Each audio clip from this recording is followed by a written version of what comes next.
దేవుని పరిశుద్ధ నామమునకు మహిమ కలుగును గాక. ఆశీర్వదించబడిన ఈ మంచి సమయములో ప్రభు అయిన యేసుక్రీస్తు వారి నామములో మరొక పర్యాయము కూడా శుభములను తెలియపరుస్తూ ఉన్నాను.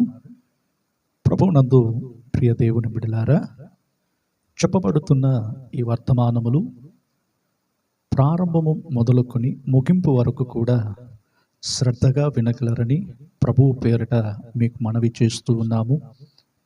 ఎంతో ఆసక్తిగాను మరి దేవుని సన్నిధిలో ప్రార్థనతోనూ ఈ వర్తమానములనేవి మీకు అందించబడుతూ ఉన్నవి గనక మీరు విని ఆధ్యాత్మిక జీవితములో బలపరచబడాలని, ఏ విధము చేతనైనను ప్రభు రాకడకు సిద్ధపడాలనేదే ఈ వర్తమానముల యొక్క ఉద్దేశమై ఉన్నది. ప్రస్తుత కాలములో మరి ఎంతోమంది దైవజనులు దేవుని సువార్తలను ప్రకటిస్తూ ఉన్నారు. కేవలం ప్రతి ఒక్కరిని కూడా పూర్ణ పురుషులుగా మార్చబడుట కొరకు మరి పౌలు భక్తుడు కొలస్సీలకు రాసినటువంటి పత్రికలో 1వ అధ్యాయము 28వ వచనములో మనము గమనించగలము. ప్రతి మనుష్యుణ్ణి క్రీస్తు యేసునందు సంపూర్ణునిగా నిలబెట్టవలనని ఇలా చెప్పుచూ ఉన్నాడు. మరి ఈ వర్తమానముల యొక్క ఉద్దేశం ఏమిటంటే, ప్రతి ఒక్కరము పూర్ణ పురుషులంగా మనం మార్చబడుట కొరకు యేసుక్రీస్తు యొక్క సంపూర్ణతలోనికి మనము నడిపించబడుట కొరకు మన తండ్రి పరిపూర్ణుడు గనుక మనము కూడా పరిపూర్ణులుగా మార్చబడుట కొరకు మరి ప్రతిరోజు ఆసక్తిగా దేవుని వర్తమానములను మీకు తెలియజేస్తూ ఉన్నాను. కనుక నా ప్రియ దేవుని బిడలారా, విసుగు చెందక దేవుని వర్తమానములను వినండి, ఆధ్యాత్మిక జీవితములో బలపరచబడండి. దేవుడు మీ కుటుంబాలను ఆశీర్వదించి దీవించునుగాక.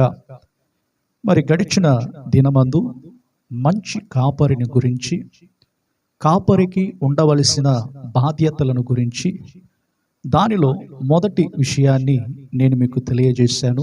అనగా మొదటి విషయం ఏమిటంటే మందను మేపుట.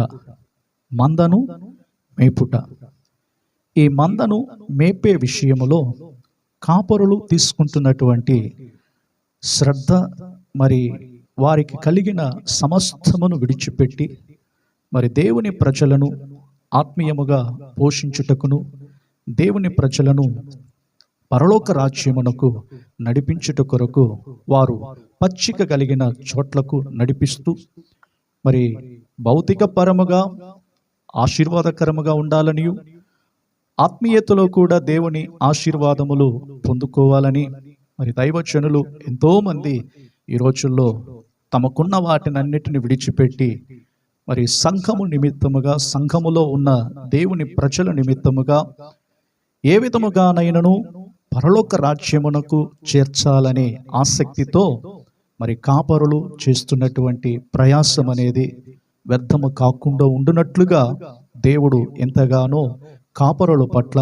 ఆయన భారం వహిస్తూ ఉన్నాడు. కనుక నిన్నటి దినమందు మరి దేవునికి ప్రీతికరమైనటువంటి కాపరులుగాను, దేవునికి ఇష్టమైనటువంటి కాపరులుగాను, మరి దేవుని ఉద్దేశములను నెరవేర్చే కాపరులుగాను, వారు జ్ఞానముతోనూ వివేకముతోనూ నడిపిస్తారని చెప్పి మరి నిన్నటి దినమందు ఆ ఆత్మీయ విషయములను పరిశుద్ధాత్మ దేవుని సహాయం మూలముగా కొంతవరకు నేను మీకు తెలియచేయగలిగాను. నా ప్రియ దేవుని బిడ్డలారా, పరిశుద్ధ లేఖనములలో అపోస్తులుడైన పేతురు రాసినటువంటి మొదటి పత్రిక 5వ అధ్యాయము 2వ వచనములో మనము గమనించేటప్పుడు, బలిమి చేత కాక దేవుని చిత్త ప్రకారము ఇష్టపూర్వకముగాను, దుర్లాభ అపేక్షతో కాక సిద్ధ మనస్సుతోనూ మీ మధ్యనున్న దేవుని మందను పై విచారణ చేయుచు దానిని కాయుడి అని చెప్పుచూ ఉన్నాడు. ఈ సమయములో రెండవ అంశం ఏమిటంటే దేవుని మందను కాయుట.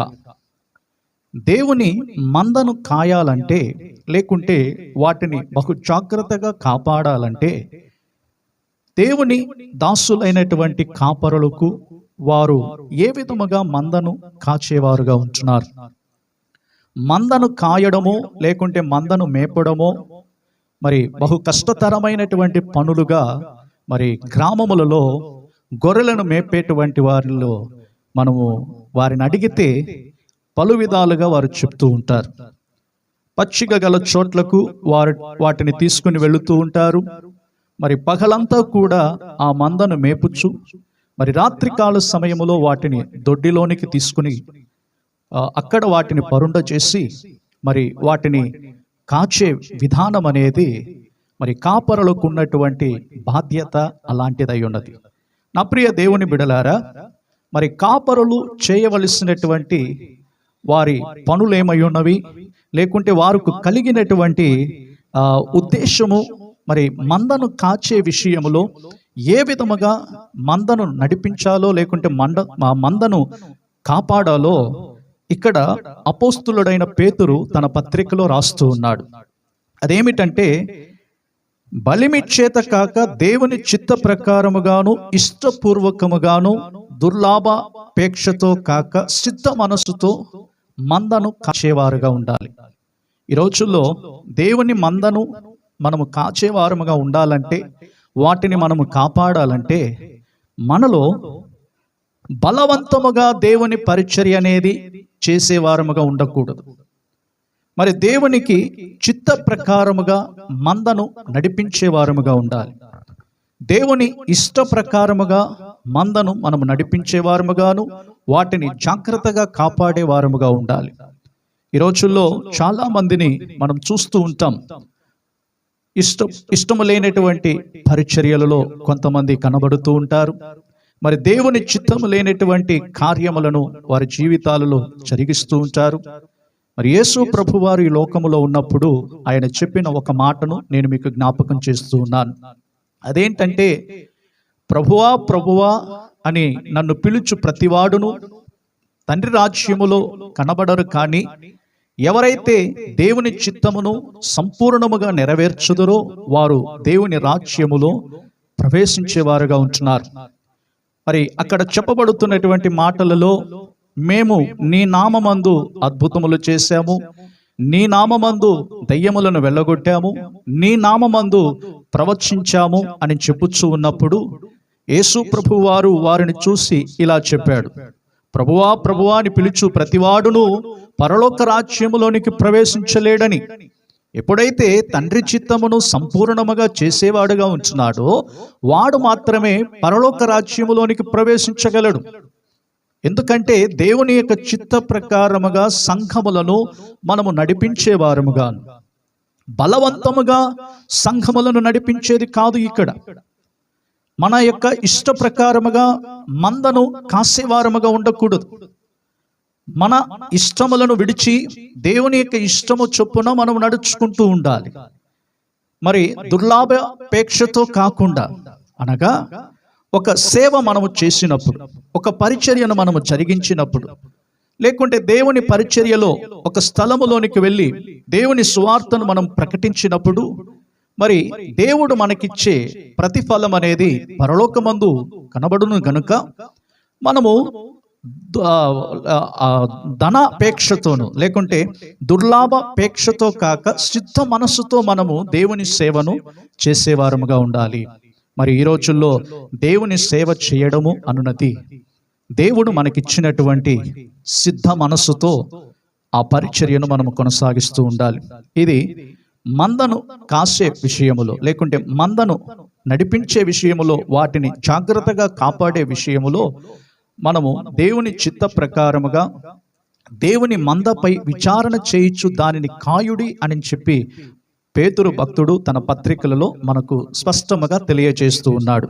నా ప్రియ దేవుని బిడలారా, లూకాసు సువార్త 2వ అధ్యాయములో మనము గమనించినట్లయితే, లూకాసు సువార్త 2వ అధ్యాయము 8వ వచనములో మనము గమనించగలము. ఆ దేశములో కొందరు గొర్రెల కాపరులు పొలములో ఉండి రాత్రివేళ తమ మందను కాచుకొనుచుండగా పగలంతా కూడా మందను మేపుచు మందకు మంచి పచ్చిక గల చోట్లకు వాటిని నడిపిస్తూ మరి వాటిని తృప్తిగా భుజింపచేస్తూ రాత్రికాల సమయములో వారు మందను కాచుచూ ఉండగా. నా ప్రియ దేవుని బిడ్డలారా, మరి గొర్రెల కాపరులను గురించి మనం గమనించగలము. వారు రాత్రికాల సమయములో వాటినన్నిటినీ ఒక చోటకు చేర్చి వాటిని కాపాడుచూ ఉంటారు. ఇది కాపరులకు ఉండవలసినటువంటి బాధ్యత. మరి కాపరులకు ఉండవలసినటువంటి ఈ బాధ్యతలో ఏ ఒక్క దుష్ట మృగము గాని, అడవి మృగము గాని ఆ దరిదాపుల్లోనికి రానివ్వకుండా వాటిని కాపాడుతూ ఉండాలి. ఇది కాపరికి ఉండవలసినటువంటి బాధ్యత. కనుక ఈ కాపరిలో మరొక విషయం ఏమిటంటే, వారి చేతులలో దండం ఉంటుంది, అదే సమయంలో వడిసేల కూడా ఉంటూ ఉన్నది. ఇదే దావీదు భక్తుని యొక్క జీవితములో దీనిని గురించి సమూయేలు గ్రంథములో మరి దావీదు భక్తుడు గొర్రెలను కాయుచున్న వేళలో తన చేతిలో వడిసేల ఉన్నది, అదే సమయంలో ఒక దండము కూడా ఉన్నట్లుగా మనం చూస్తూ ఉన్నాం. ఇవి కాపరిలో మరి ప్రాముఖ్యముగా వారి చేతులలో ఉన్నటువంటి మరి ఈ కార్యములను గురించి మనం గమనించినట్లయితే, నా ప్రియ దేవుని బిడ్డలారా, ఆధ్యాత్మిక జీవితాలలో కూడా మరి దేవుని సంఘముగా కట్టబడుచున్నటువంటి మనము, మరి దేవుని కాపరుల చేత కాపాడబడుచు ఉన్నటువంటి మనలో ఎంతో మంది ఈ కాపరుల చేతుల్లో నుండి కొన్ని సందర్భాల్లో ఈ దొడ్డి నుండి మనము బయటకు వెడలిపోయేవారముగా ఉంటున్నాం. కొన్ని గొర్రెలను మనము గమనించినట్లయితే ఒకటి వెంబడి ఒకటి ఆ దొడ్డిలోనికి వస్తూ ఉన్నప్పుడు మరి మేకలను గురించి మనం గమనించినట్లయితే ఆ మేకలు మరి కాపరి యొక్క మాటను వినకుండా తన ఇష్టము చొప్పున నడిచేదిగా ఉంటున్నది. కానీ గొర్రెలు అలా కాదు.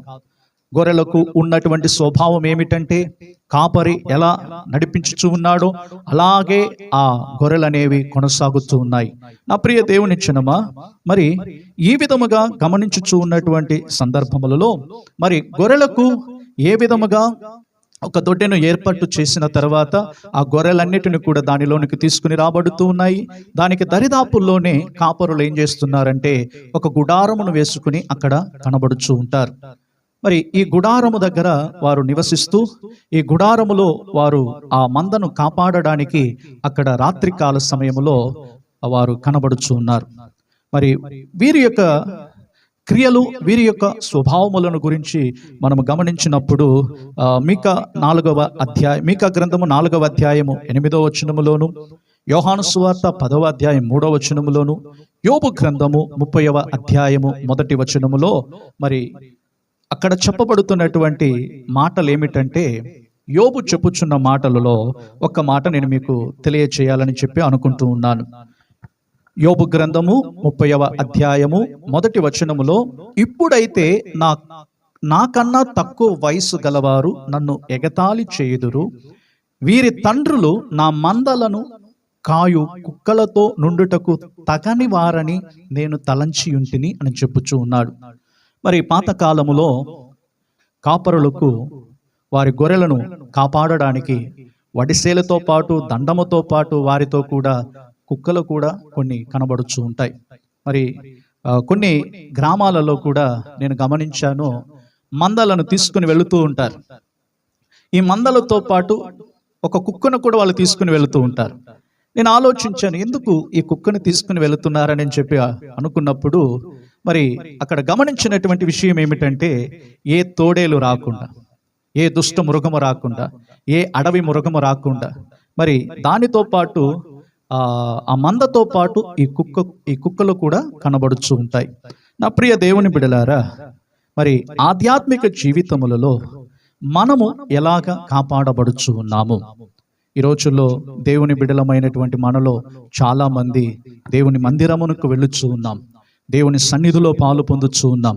దేవుని సన్నిధి అనేది మనము కాపాడుకోగలుగుతూ ఉన్నామా? అనేక సందర్భాల్లో కాపరులు చెప్పుచున్నటువంటి మాటలకు విధేయతను మనము చూపగలుగుతూ ఉన్నామా? మనకు నియమించబడినటువంటి కాపరులు దేవుని చిత్తమును నెరవేర్చేటువంటి వారై ఉన్నారు. వారు దేవుని యొక్క ఇష్టము చొప్పున ఏర్పరచబడినటువంటి కాపరులు.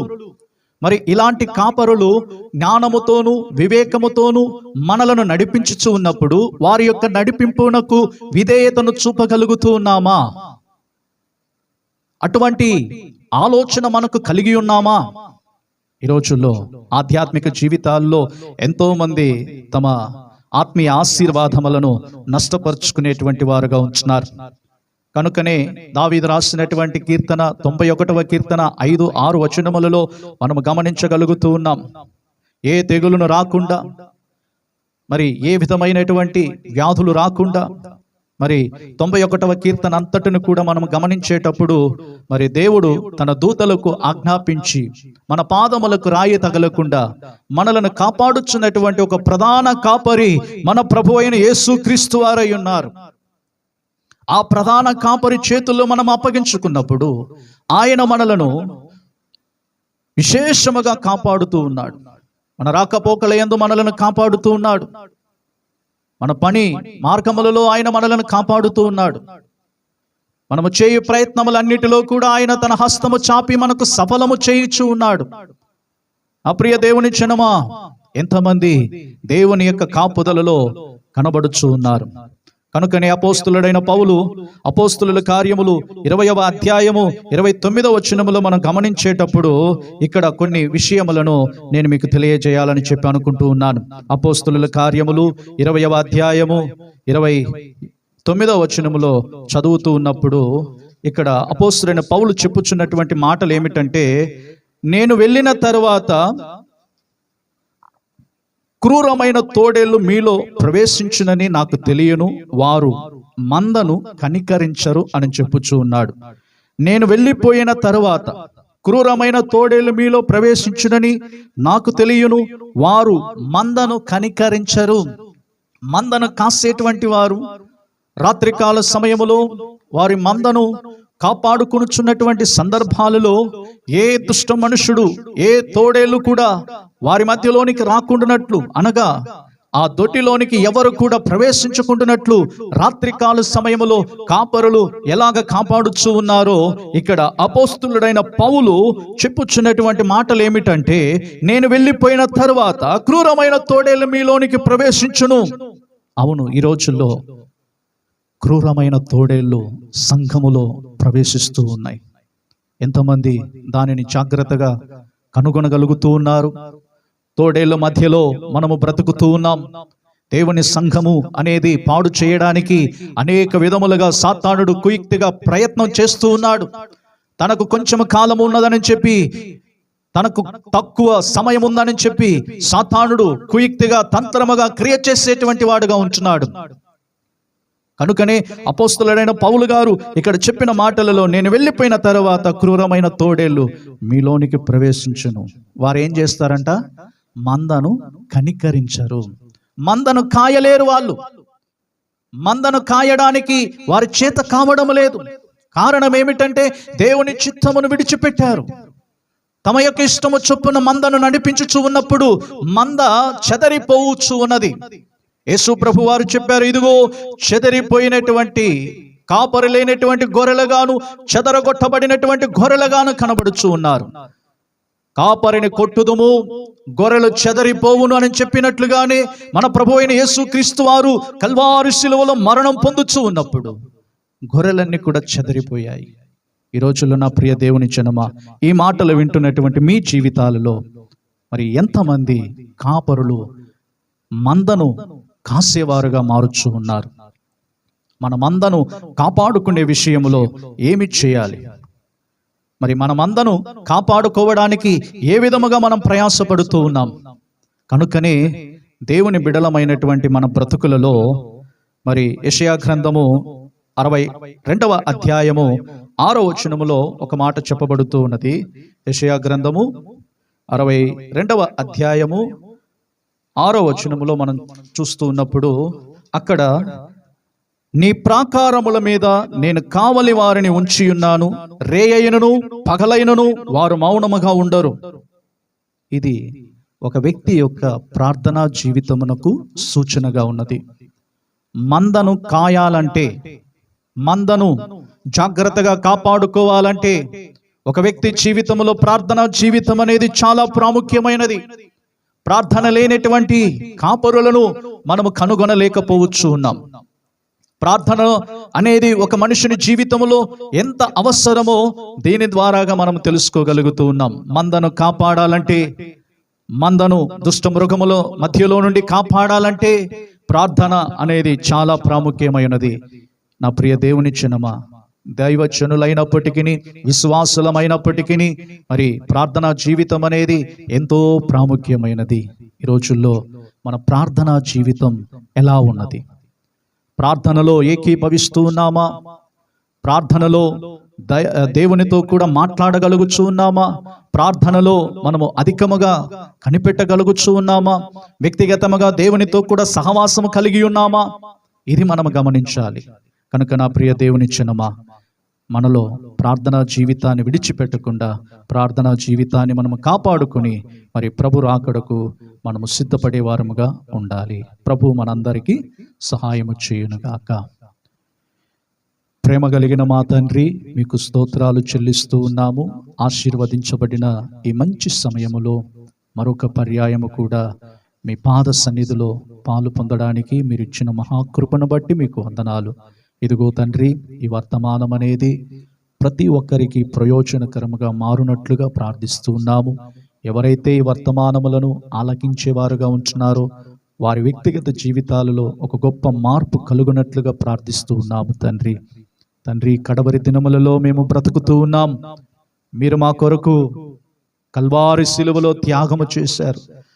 సంఘమును స్వరక్తమునిచ్చి సంపాదించారు. ప్రభువా, ఈ సంఘమును కాపాడడానికి కాపరులను మీరు ఏర్పరిచి ఉన్నారు. కాపరులందరూ కూడా జ్ఞానముతోనూ వివేకముతోనూ తండ్రి సంఘమును కాపాడడానికి మీరు కృప చూపండి. మందను కాయువారు, మందను మేపువారు, మీ చిత్త ప్రకారముగా నడుచుకునేవారుగా మమ్మలను నడిపించమని ప్రార్థిస్తూ ఉన్నాం. ఎవరైతే వర్తమానములను వింటూ ఆధ్యాత్మిక జీవితాలలో బలపరచబడుతూ ఉన్నారో వారందరినీ కూడా మీ నామమందు ఆశీర్వదిస్తూ ఉన్నాము. తండ్రి, బిడ్డలను ప్రభువా, వారి కుటుంబాలను, వారి వ్యక్తిగత జీవితాలను ప్రభువా, వారి పిల్లలను ప్రభువా మీరు దీవించండి, ఆశీర్వదించండి. ఏ ఒక్కరు కూడా ప్రభువా మీరు ఆకడలో చేయి విడవబడకుండా మిమ్మలను మధ్యాకాశములో ఎదుర్కొనే కృపను ప్రతి ఒక్కరికి దయచేయమని యేసు నామములో ప్రార్థించి అడిగి పొందుకుని ఉన్నాము మా తండ్రి, ఆమేన్. సమస్త జ్ఞానములకు మించిన దేవుని యొక్క సమాధానం ప్రభు రాకడ వరకు తోడయుండును గాక. కనుక నా ప్రియ దేవుని బిడలారా, ప్రతిరోజు ఆధ్యాత్మికముగా బలపరచబడడానికి వర్తమానములను వింటూ ఉండండి. ప్రభు మీ కుటుంబాలను ఆశీర్వదించి దీవించి ప్రభు రాకడకు సిద్ధపరచును గాక. Praise the lord.